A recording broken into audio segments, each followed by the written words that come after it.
inviting me to moderate or to conduct this conversation with an author whose books have been on my shelves for a while now. So I'm very excited to meet Jhumpa Lahiri, even only digitally. And I will start briefly by introducing her, and we will then get into a conversation that may be surprising for some of our audience members who might know, or certainly will know, Jhumpa Lahiri from the Hebrew translations of her books. And those books are the books that she wrote in English. And I'm referring to her first collection of stories, The Interpreter of Maladies, which was published in 1999 and won the Pulitzer Prize and the PEN/Hemingway Prize. We then have The Namesake in 2003. This is her first novel, from which a very acclaimed film also was drawn. We have Unaccustomed Earth, published in 2008, and The Lowland, published in 2013. These books and a choice from the collection of short stories were published by the publishing house Amoved in Hebrew.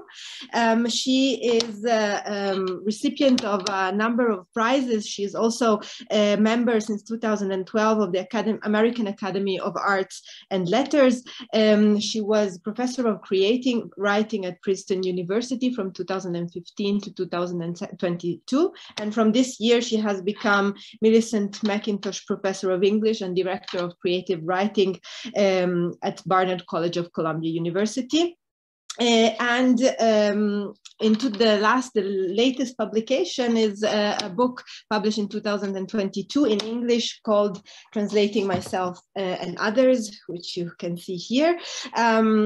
I would like also to mention another recognition that she received, and this brings us into the core, I think, of our conversation this evening, which is a recognition that is difficult to translate. I will say it in Italian and then try to find a translation that is fitting for this recognition. It is the Commendatore dell'Ordine al Merito della Repubblica Italiana that she received in 2019 by the hands of the Italian President Sergio Mattarella, and it's a recognition, one of the highest recognitions as commander for the merit of having contributed to Italian arts and letters. And so here we are at the very heart of our this conversation, I hope, this evening, which is the fact that Jhumpa Lahiri left English partially for a while and then returned to English in a very interesting and rich travel journey in order to encounter also in a very interesting way Italian. And she is a published author in Italian. I have here around me her books. These are the books that I knew her through. In Other Words, In Altre Parole, which is her first book in Italian. You'll see it here. And then we have her first novel in Italian, Dove mi trovo, which she translated herself into English by the title of Whereabouts. And I hope we will get into the issue of this translation during our conversation. And finally, the latest publication is Il Quaderno di Nerina, the notebooks of Nerina, recently published by Guanda, by the publishing house that publishes Lahiri in Italian. And before I give the word to Jhumpa Lahiri with my first question, I would like to sketch out this territory that we share, because we could have led this conversation in Italian, actually. And so we meet somehow in a place in between, because my English is clearly not my mother tongue, but also my mother is not Italian. So in a way, as Lahiri came to English through a process of learning, and her parents were not English mother tongue, I came to English by a certain way, or to Italian and to English by a similar route. So I feel we share a kind of territory, and I wish we could explore this territory together. I would like to start with a quotation, Jhumpa, if I may call you by your name, from the book In Other Words, In Altre Parole, where you write: quando si vive senza la propria lingua ci si sente senza peso e allo stesso tempo sovraccarichi. When you live without your language, without your tongue, you feel without weight, and at the same time overweight or overloaded. I was wondering if you could tell us a little bit, to tell our Israeli audience here tonight a little bit about this journey moving from English to Italian, because your Italian works haven't been published in Hebrew yet. So I'm sure it would be interesting to just start and hear briefly this story of your falling in love with Italian in a way. Certainly. Thank you. Grazie, Chiara. Thank you to the festival for inviting me, and good evening to everybody who's listening from Rome. It's interesting that my Italian books have not been translated yet into in Israel. I mean, I imagine that's the case in various places. Because I think people tend to now think of this new chapter as almost belonging to a different writer, which is very interesting to me, because I'm, of course, the same writer, the same person, you know, writing the books and thinking and working with words. They just happen to be words in a different language. And how did this start? Well, it started 10 years ago. I moved to Rome with my family. I had been studying Italian for many years for mysterious reasons, and it was nothing more than what I would call a hobby, really. And then it became a more serious hobby, and then it became a kind of driving force. And the reason we moved here originally, one of the reasons I really wanted to move to Rome, I thought would be for 1 year, was to really learn Italian and to become, you know, comfortable in the language, because I had spent a lot of time and energy trying to speak it. Again, not really understanding what the reason was, but why not? I would come to Italy from time to time, either to present my books or to occasionally on holiday, but mostly I got to know Italy because I was translated in Italian. And so it was translation that brought me to Italy as an author. And I remember thinking, and I write about this in Altre Parole, in other words, is the English title. I remember an experience of being, I think, in Mantova many years ago. And back then, I could maybe follow some Italian, but I couldn't respond. I couldn't speak.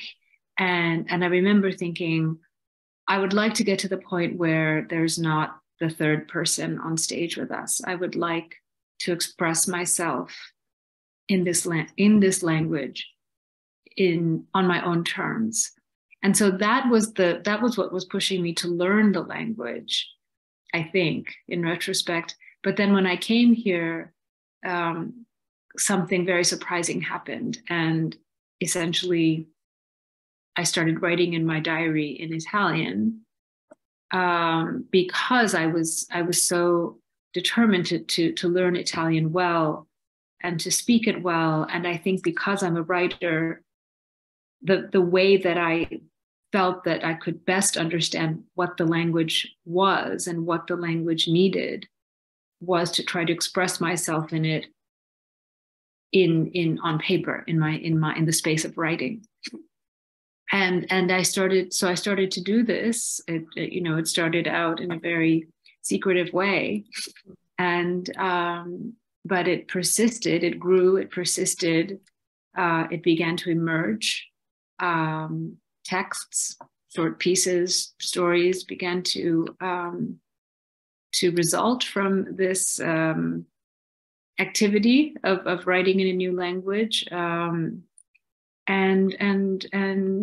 one thing sort of led to the next thing, and one day I wrote a short story in Italian, not setting out to do so, but it just, that was how the story was born. It was born in the Italian language as opposed to English. That was how I heard the story. And once that happened, I thought, this is a very interesting situation. Why is this happening? And where might this be taking me? And that question was what led me to actually write the first book of essays in Italian, to understand, to dig deeper into these spaces. I think that some of us have, as you say, Chiara, you yourself have, of possessing but not really possessing languages, or not realizing where you fall in the sense of language and belonging, which are such charged questions for us all. Yes, I think it's all the more interesting that you were not translated, or that your Italian works were not translated yet into Hebrew, because this is such a common experience here also in the literary history of the country, where many authors are not mother tongue Hebrew when they start writing in Hebrew, right? So it would be certainly a reflection of what many writers have experienced here. And so I was wondering, when I read, while reading your books, how the relation between languages came about, and how the languages that you grew up with and that you know and that you learned reflect on each other, or mutuate each other, or influence each other. Because maybe for our audience, your parents spoke Bengali, right? So that's the language of your home, let's say. Yes, so my first language was Bengali. I was born to two Bengali parents who raised me in the United States. I was born in London, but I was raised in the United States for the most part. And we really lived in a linguistic bubble in many ways. Their lives, the part of their lives that was meaningful to them was conducted entirely in Bengali. I mean, with the exception of, I suppose, my father, who went to work, and his work was meaningful to him. So he had a world, an English-speaking world, and his colleagues and so on.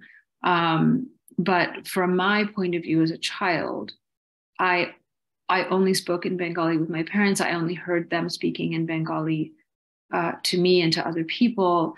And I noted the difference when they had to speak English for whatever reason. If we were out in the world, in a shop, if they came to my school to speak to the teacher, something like that. And I was very sensitive to that. I was very sensitive to how hesitant they were, this weight, that they felt. I think the citation you shared, and also sort of this mild lawlessness in terms of how they were saying things, even though their English was quite good, but they didn't have, because they didn't speak it very much, especially my mother, was limited in terms of how much she was expressing herself in English, though she understood it very well and could communicate. But it's different. I mean, I think making friendships, having relationships, working in a language, these things really make a difference, right? So I was very, very aware of this difference. And I was also aware of the difference in how I spoke English compared to how they spoke English. And this was bewildering to me, and a bit also distressing, in that I felt that it was something that divided us. I felt strange that my English didn't have the same, that I didn't speak it with the same hesitation, that it came more naturally to me, that I had an accent that didn't mark me as a foreigner, as theirs did. And at the same time, I realized, as I was you know, when as I grew older, that oftentimes they would ask me, you know, they would ask me for some assistance, you know, what does this really mean? Or could you write this letter? Or could you talk to this person on the phone? And I know these things are very common when parents, you know, who immigrate, you know, people who immigrate have children and they're trying to negotiate all of the intricacies of life in the new world and a new language. And often they sort of put their children, you know, in the front line to handle situations. And that's a very strange place for a child to be, because it's assuming a responsibility that normally would not go to the child, right? And so it really influences all of the dynamics, all of the parent-child dynamics.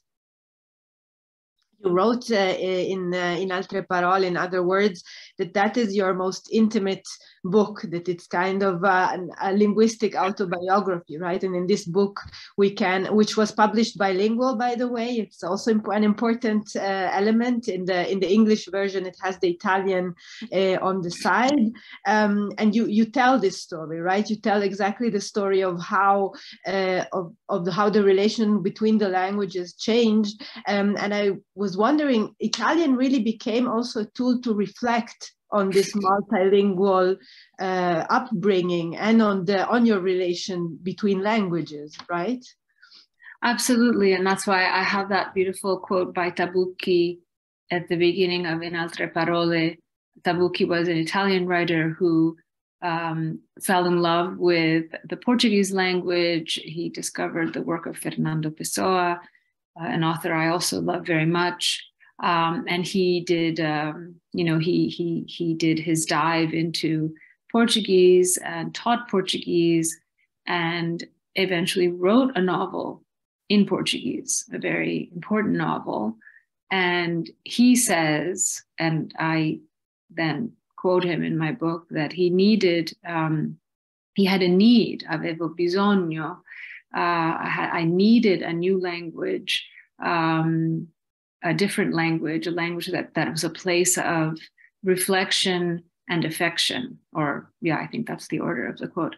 In any case, so yes, Italian did give me a place, an opportunity, a language through which and within which to reflect on my relationship to language in general, and to realize that I didn't have what is commonly regarded as a mother tongue, or at least the meaning of a mother tongue. And by that, I mean the mother tongue as then unfolding a whole series of pieces of one's identity, belonging, nationhood, what have you, you know, I mean, everything is aligned with the mother tongue.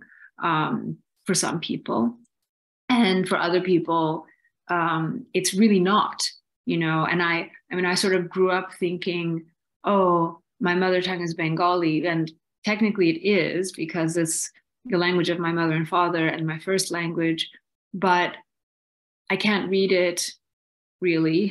I can't write in it at all. I didn't become a reader in it. I wasn't educated in it. So how much can that language really raise me into becoming an adult in a language? It has its limitations. And similarly with English, many people say, oh, well, your mother tongue is English. Now that I read in Italian, they say, oh, your mother tongue is English. And when I hear that, I say to myself, actually, I've never thought of English as my mother tongue. How can I think of English as my mother tongue when I remember having to learn English? You know, I remember being a young child and sitting in front of a television, being told to sit in front of a television so that I could hear English and learn it, because I certainly wasn't learning it in the house. So I learned it through television, and I learned it obviously from then the experience of going to school and so on and so forth. So Italian was illuminating to me. And it was through Italian, through thinking in Italian, that I came to understand some important things about my relationship to language. And it was very, it was fundamental for me because I am a writer and language is my life. So I needed to understand how my life vis-a-vis language or languages. And I think this comes through very beautifully in this book, and it made me think a lot about many things.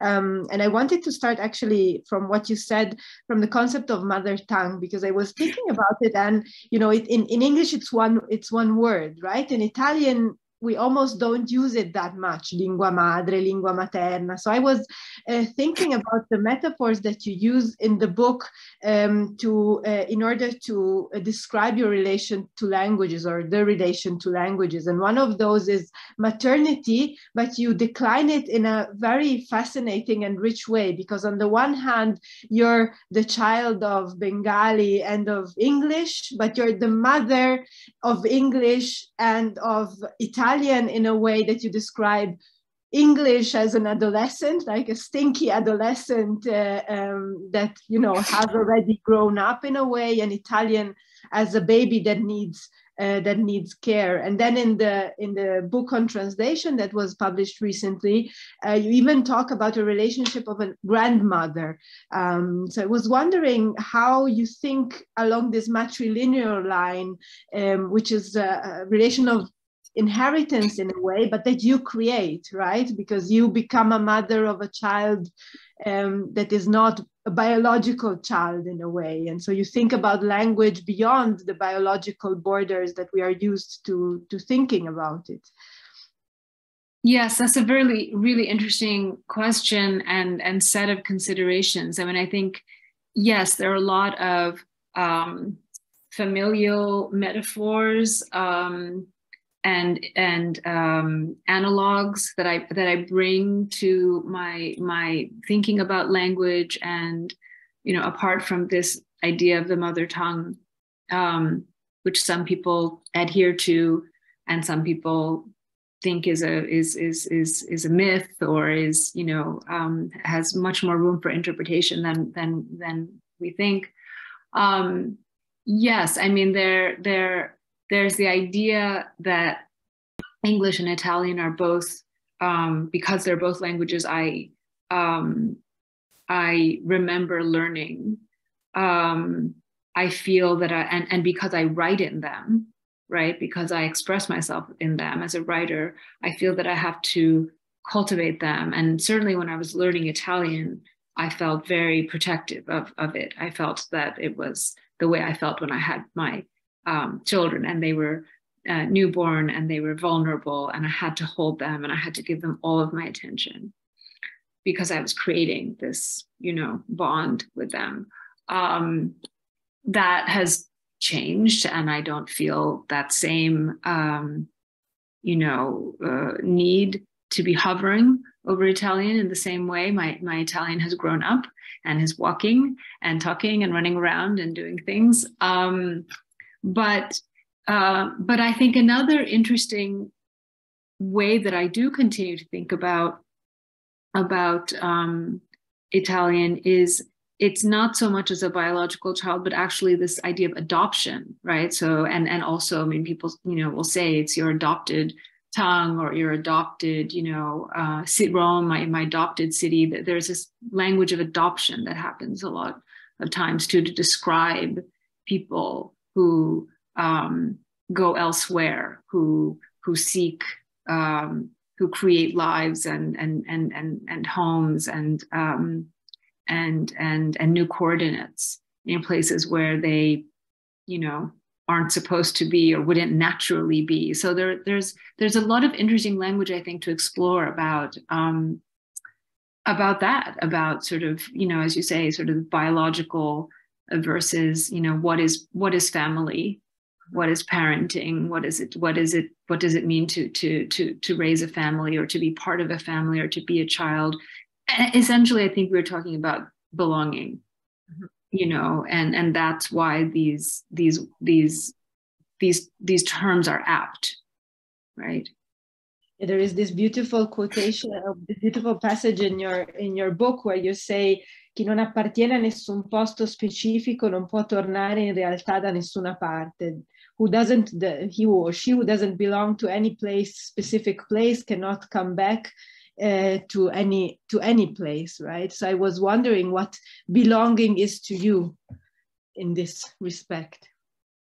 Belonging at this point is, I mean, in the end, it's very much a stato d'animo, a state of mind. It's a construct for me, you know. It's something that that is, you know, composed of many different elements. I certainly don't belong to any kind of geographical or cultural, you know, I mean, it can't be defined, whatever I feel that I belong to.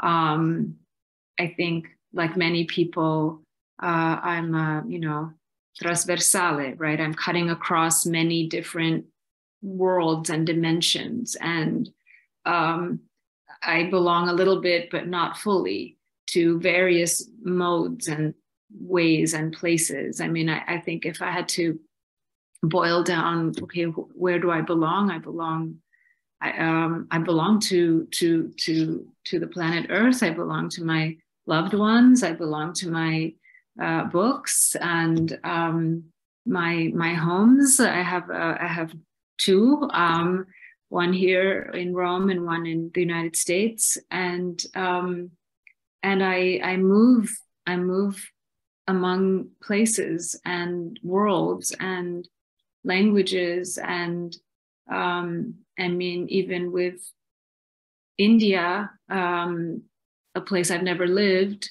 I sense deep familiarity. I don't know if that's the same as belonging, though. I mean, belonging is a very, very heavy word, very charged word. And in that sense, I don't think, I've never felt that I belonged to America, to the United States. When I would visit India as a child, it was clear that I didn't belong there, even though my family came from there. It was very clear.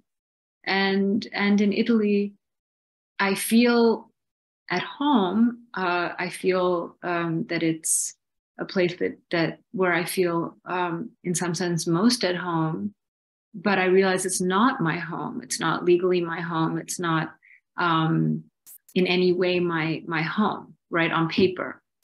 But maybe in my heart, maybe in my head, it feels that way. So, you know, there's it's a question of I don't know, how you're reading it, right? But I've never known how to explain or to answer the question, where are you from? I know this is a question that plagues many people on Earth. And yet it's also a question that never is asked of many people on Earth. So, and in some sense, sometimes I wonder, I think maybe there are two kinds of people. There are the kinds of people who always have to face the question, where are you from?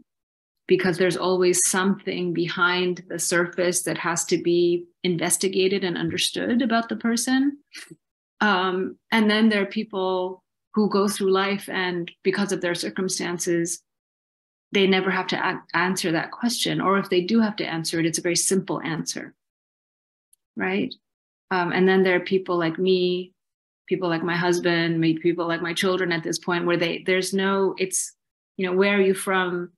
And the response is, how much time do you have for me to answer your question, right? So it becomes a narration, a story in a way. And I thought that, you know, the book, in other words, it's really a very touching and beautiful book. And I also learned a lot of Italian words, I must say. For example, ficcante, I never used myself. So in a way, you are also exploring Italian. You know, this is what a writer does in any language, right? Because any speaker of the language lives below the potentiality of the language. No, don't you think that in this sense, even if you start, let's say, a little bit later, you are doing something that the average user of the language doesn't do? Absolutely. And I think that's the sort of exciting risk factor in all of this, is that I feel in Italian that I'm in some sense I'm very much on the edges of the language, but sometimes I feel like I'm on the front line as well. I'm sort of cutting into new territory, potentially. And I think any writer who has crossed the linguistic confine and expressed themselves in another language is aware of this. And some writers want very much to adhere to the standard language, whatever that means, and not press against definitions or usage. And others do. And I think,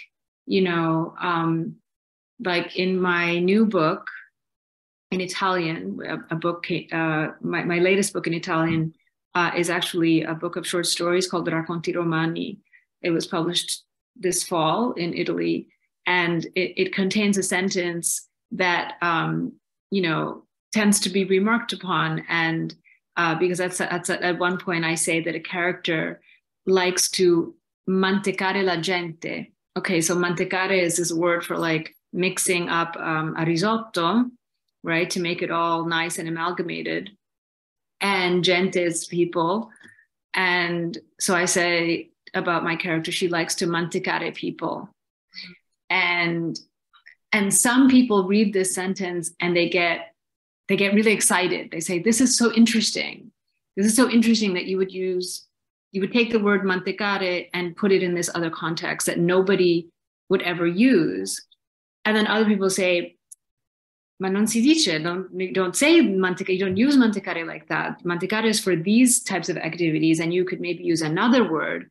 Okay. And that I've been hearing from the very beginning. And it's just been very interesting for me to work against the people who want to keep language in a box somehow. Right now, because language has to change, language has to grow. And so often, as we all know, patterns of immigration and cross currents have influenced every language, and all languages have words that derive from other cultures, from other languages, right? And right now, my main translation project is to translate the Metamorphoses of Ovid, a Latin poet. And, he was essentially translating Greek mythology.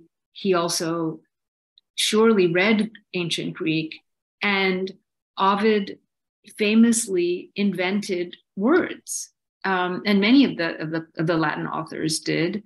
But because they're ancient authors, these are, points of curiosity, and scholars will say, oh, this is the word that Ovid is using he's inventing this adjective. It never existed in the Latin language until he did it. So it's interesting to see how, if we're thinking about classical, ancient literature from thousands of years ago, these gestures of changing language aren't questioned. But if you're doing it in your own historical moment, people will say, oh, but no, that's not the way to use this word. Anyway, so it's certainly been part of the experience. I have no intention of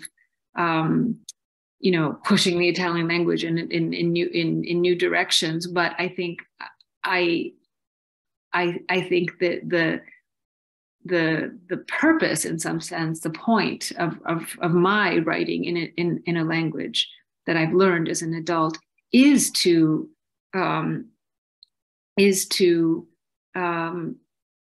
alter certain things, alter the way in which the language is understood and used, right, by the so-called native speaker. But all of these words are so charged for me, that anyway, yeah.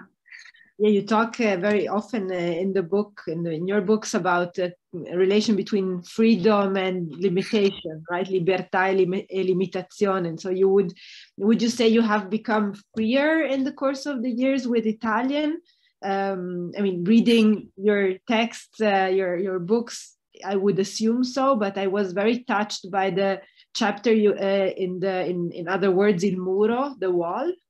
Where you do discuss also, you know, the pain of learning a language anew and being confronted with the fact that you're not recognized as a possible speaker of this language. Yes, and that is that's another very real aspect of what I'm doing. I mean, and I think it's interesting because it says a lot about Italy and what Italian identity means. And I think what people think it means doesn't correspond to what it actually means, because many people speak Italian, and those people have all kinds of appearances and cultural backgrounds. I can assure you.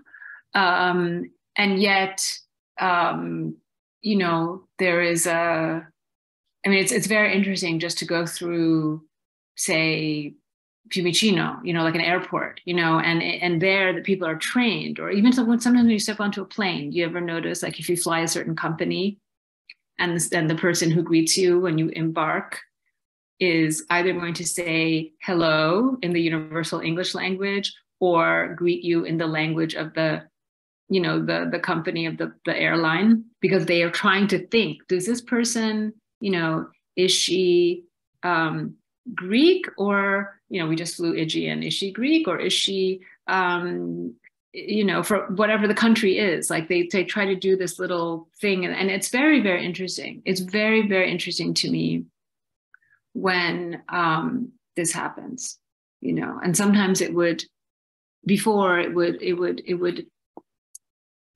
upset me more, because I felt, I mean, in Italy, it would upset me more because I felt that I was devoting myself like a calling, right, to the Italian language. And still there were times when I would very acutely feel the sense of the muro, the wall, or people assuming that I spoke Italian because, oh, my husband named Alberto must have taught me, even though he's not even Italian, you know, and things like this. And now I think 10 years later, it surprises me less. I suppose that's what I would say. I'm not saying it still doesn't irritate me at times, but it surprises me less.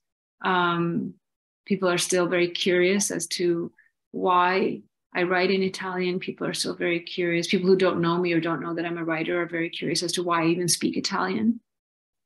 And I don't know how to answer these questions. I still don't know how to answer these questions. Yes, in the book you refer, I was very glad to see at the end you refer to Agota Christo, who is one of my favorite writers, who is also a writer who abandoned, or who had to abandon Hungarian in order to write in French. And you very, very honestly and very clearly also draw the difference, right? She had to. Often writers who write in another language, they are somehow forced to, because they have to go into exile, for example. And yours was a choice, which makes it, for me, actually even stronger, right? Because it is a very conscious decision in a way, or a decision in any case, right? To leave a comfort zone. And I was thinking about it in relation to the novel, to your first novel in Italian, Dove mi trovo, which already in the title has this ambiguity. You talk about translating the title in the book on translation, right? And Dove mi trovo is both where I find myself in the process of where I am and where I am. So would you say you find yourself in Italian? I find myself, I have found myself, I found pieces of myself that I didn't know about before in English. I think that is what keeps me in Italian, is the fact that a book like Il Quaderno di Nerina, which is a book written largely in verse, could only have emerged from the Italian side of me, or the Italian language side of me. A book like Dove mi trovo, I don't think I would have ever have written it in English. I think that what I would say is I write in Italian to both find myself and to purposefully lose hold of myself, right? So it's both things. It's like I'm losing hold of the person I thought I was until I started doing this. And simultaneously, that sense of loss allows me to create, to embark on a new journey. I mean, it's like Dante, it's like you lose yourself in the wood and then you embark on the journey to understand yourself and the universe in some sense. And that's why I've been, I'm still on this journey 10 years later. On this little boat, as Dante says, on this little boat of language. Yes. How are the books you wrote in English and that are known to our audience this evening different to those that you write in Italian? How would you define the difference? Well, I think that to be honest, with the new book that has come out, this new book of Racconti Romani, which I have just translated with the help of another person into English, so it will come out in English next year.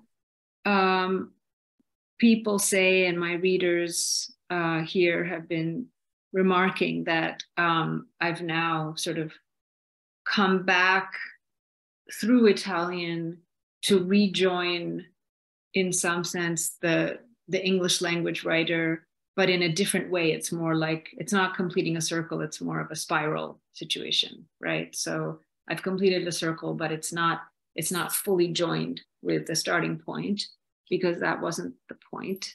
Mm-hmm. But I think the first books in Italian have a very different energy and tone compared to what I was writing in English, of course, because I felt, willfully. I mean, I was very, I had very little to work with. I mean, I felt that I was in a kind of survivalist mode of just with my backpack of my words and my grammar and my syntax, and I didn't have very much else, and that can be very scary, and it was scary, but it can be, as we know, also very liberating to set out for the day with your backpack and live off what you have there, and to know that you can have a lovely day and satisfy your needs, and it will give you water, and it will give you food, and it will lead you to great places. And you're unburdened by all of this, your home, your things, your sense of yourself, your sense of belonging. When we journey, we do expose ourselves, and we do, and the point is to not be comfortable. I hope, and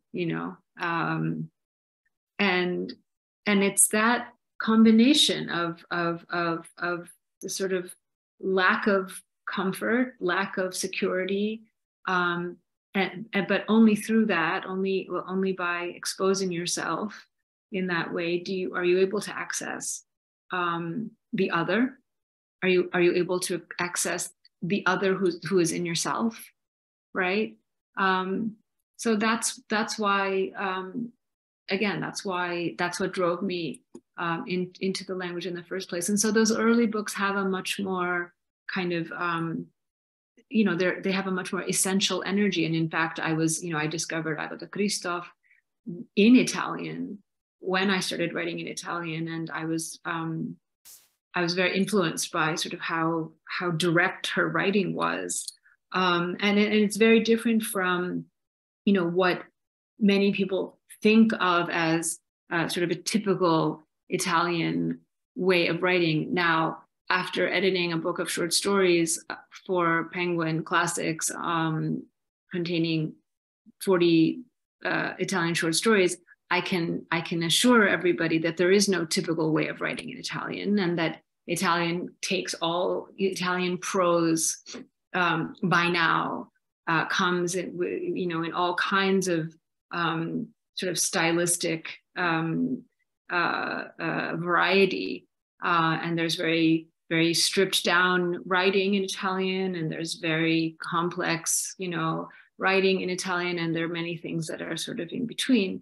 But I think people tended to think, oh, well, in English, she had, this much more kind of fluid, detailed way of representing the world, whereas in Italian, everything was very stark.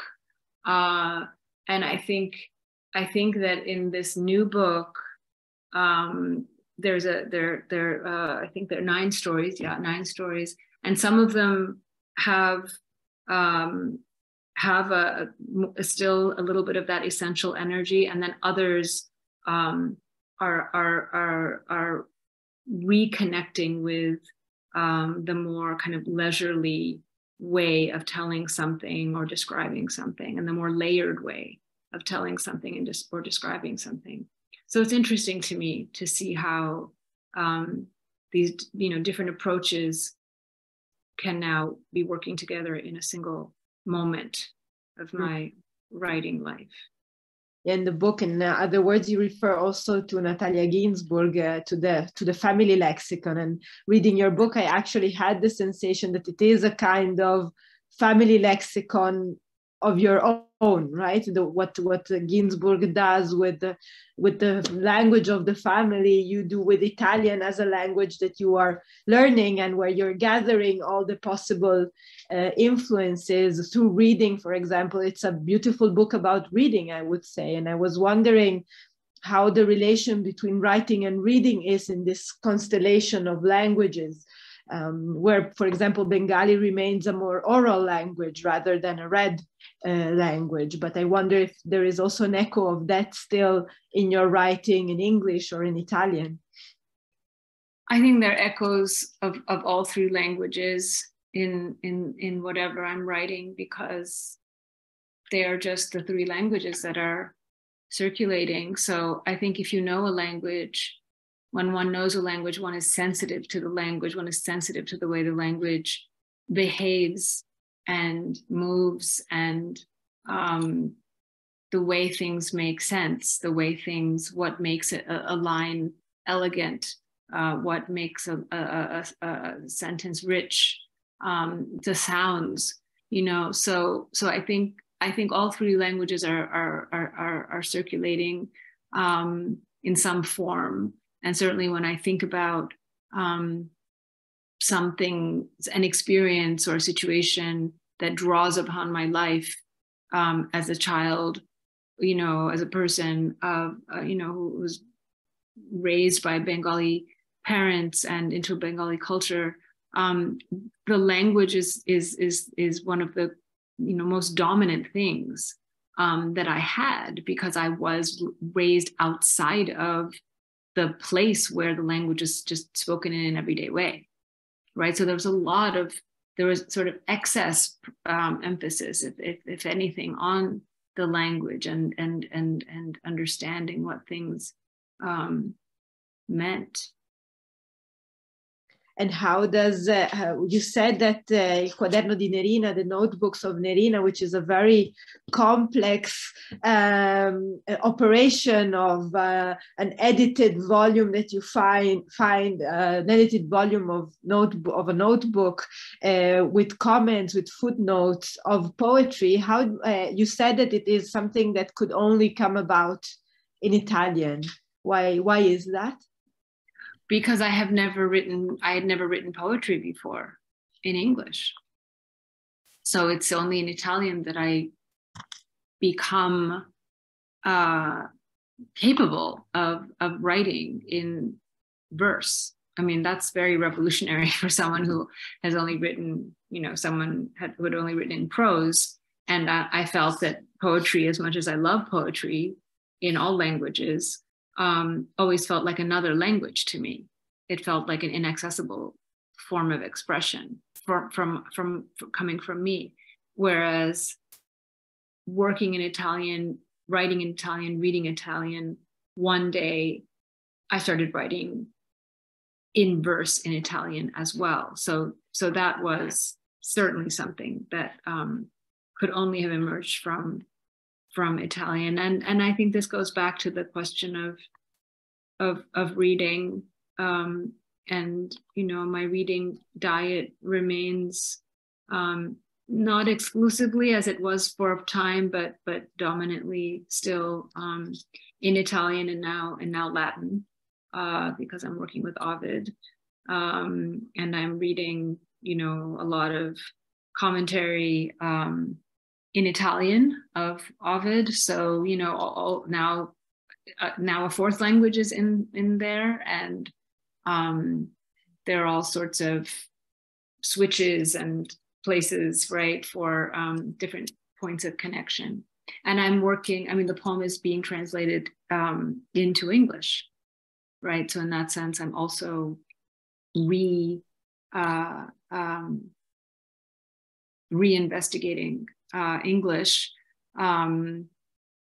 in the form of an epic poem. And so it's all very exciting. It sounds like it. There is this one poem that I really loved, and this is it's a literary construct that we find there, because it's an alter ego in a way that you present to us there. And there is this one poem that I like a lot, where you are describing how things in a house are organized, right? The table and the cupboard and all these things, and that you want, that's the house of your parents, and you want to move immobili, the parts of that make up the interior of the house around. Would you say that is an accurate image for your relation to the languages you write in, that it is this reorganizing of a space to be lived in?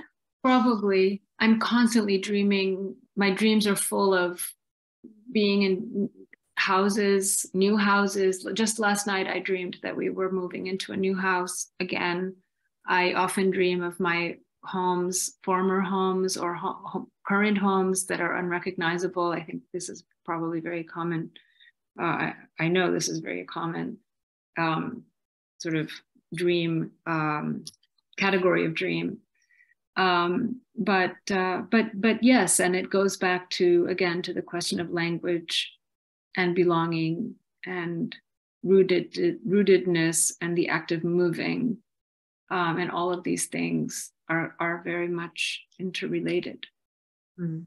Yes, and in Italian it's also very, very close. Traslare, no, and traslocare, and yes. Tradurre. It has this. So translation and moving from one place to another are very close to each other. So I wanted to maybe end with talking about a little bit about this practice of self-translation, which again is a very common, or a relatively common practice in authors, in multilingual authors. You quote Joseph Brodsky, for example, in your book. And I was wondering how this experience was for you, because in this book, Translating Myself and Others, which I really highly recommend, it's a delightful read. And there is this one text about translating dove mi trovo, whereabouts, or where I find myself, where you also say, I'm bringing the notes I wrote in Italian, right? Would you say you're in a constant movement of self-translation, that you have never lived outside translating yourself in a way? Yes, absolutely. I mean, I think that's the case for pretty much anybody who's raised with more than one language. But I think that in my case, I've because I've made such an effort to adopt a new language and to make what I call in Italian the innesto, the graft, right? Grafting, like a botanical graft. So what is required in sort of grafting a new language onto yourself, onto your pre-existing linguistic makeup is very much it requires sort of constant vigilance, right? And but translating oneself is I mean, it's a bewildering act of sort of I don't know how to say, self-propagation, something. But I do think that, it's a continuum, and what has ended up happening in my life, moving into Italian, writing in Italian, then translating myself back into English, and now essentially living in a sort of ongoing Italian-English bilingual, creative, intellectual life as a writer, as a professor, as a person, is the roots of this reality, this current reality, were already in place, I think, from the beginning of my life. And instead of I think in some sense, instead of wanting to keep things separate and wanting to, sort of keep the languages separate, saying, okay, this is Bengali, my home language, and this is English, my rest of my life language, and now let's just proceed like that. I with Italian, I've insisted on this ongoing, now we can use the nice verb mantecare again, this insistence on stirring things and amalgamating things and wanting to create mixture. I think that's obviously I feel